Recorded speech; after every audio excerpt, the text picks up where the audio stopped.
बुढ़ापा हर इंसान के ऊपर हावी हो जाता है।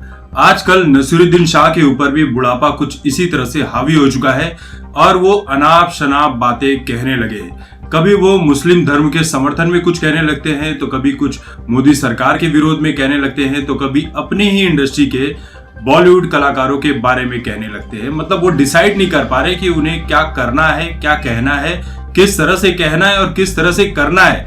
वो बिल्कुल भी कंफ्यूज हो चुके हैं। उन्हें बिना मतलब के बड़बड़ाने की आदत हो गई है। कभी उन्हें इंडिया में डर लगता है, कभी उन्हें यह डर लगता है कि सरकार अपनी बढ़ाई करने के लिए बॉलीवुड के फिल्मकारों को पैसे देती है कि हमारी बढ़ाई करने के लिए अच्छी अच्छी फिल्में बनाओ हमारे बारे में। कभी तालिबान पर बातें करते हैं तो कभी किसी और विषय पर बातें करते हैं। यानी जिस प्रकार से बुढ़ापे में मुनव्वर राना की सटक गई है, सठिया गई है, कुछ भी अनाप शनाप बकने लगते हैं, उसी तरह से नसीरुद्दीन शाह की हालत हो गई है। नसीरुद्दीन शाह ने अब बॉलीवुड के कलाकारों को एक साथ रहने के लिए कहा है, एक साथ आने के लिए कहा है, वो भी मुस्लिम कलाकारों को।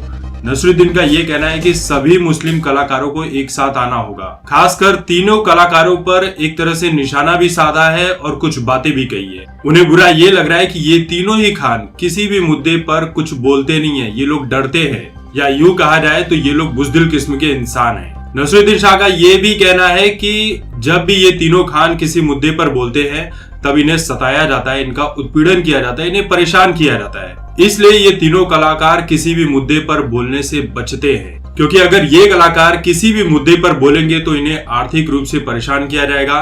बहुत सारे जो विज्ञापन हैं इनके हाथों से चले जाएंगे और तो और काफी तरह की परेशानियों का और उत्पीड़न का सामना करना पड़ सकता है। इसलिए ये लोग चुप रहते हैं क्योंकि इन्हें बहुत कुछ खोने का डर होता है। नसीरुद्दीन शाह का ये कहना है कि जो भी मुस्लिम कलाकार कुछ भी सरकार के खिलाफ बोलने की कोशिश करता है तो उसका उत्पीड़न किया जाता है। ये भी कहा कि ये सिर्फ जावेद अख्तर तक सीमित नहीं है, मुझ पर भी कई बार हमले किए जा चुके हैं। मुस्लिम होने के नाते मुझे बॉलीवुड में कभी किसी प्रकार की मुसीबत का सामना नहीं करना पड़ा, किसी भी तरह का कोई मतभेद या भेदभाव का सामना नहीं करना पड़ा। लेकिन जब भी मैं अपने मन की बात करता हूं तब मुझे धमकियां दी जाती है, प्रताड़ित किया जाता है, उत्पीड़न किया जाता है मेरा मानसिक तौर पर। देखिए, बात बड़ी साधारण सी है कि जब तक किसी और की सरकार थी तब तक बॉलीवुड के कई कलाकार ऐसे थे जिन्हें हर साल चापलूसी के चलते कोई न कोई पुरस्कार दिया जाता था। जैसे पद्मश्री पुरस्कार किसी न किसी कलाकार को और पत्रकारों को दे दिया जाता था। अब वही पुरस्कार आम जनता को मिलने लगे। बहुत से फिल्म मेकर ऐसे थे जिन्हें फिल्में बनाने के लिए सरकार की तरफ से पैसे दिए जाते थे।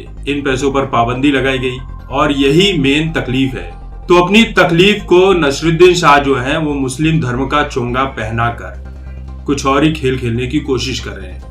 यानी कि एक तरह से विक्टिम कार्ड खेलने की कोशिश की जा रही है। देखिए, अगर इतना ही डर होता तो शाहरुख खान और सलमान खान ये लोग अपने घर में गणपति जी को लेकर नहीं आते, इनकी पूजा पाठ नहीं करते, जो कि ये कई सालों से करते चले आ रहे हैं। ऐसा नहीं है कि मोदी सरकार आने के बाद ये लोग अपने अपने घर में गणपति लेकर आने लगे, कई सालों से लेकर आ रहे हैं। बल्कि गणपति लाने के चलते तो उनके खुद के फैंस इन कलाकारों को धमकियां देते, काफिर बताते हैं। देखिए, बॉलीवुड के कलाकारों को बहुत सी गलत बातों के लिए उन्हें ट्रोल किया जाता है।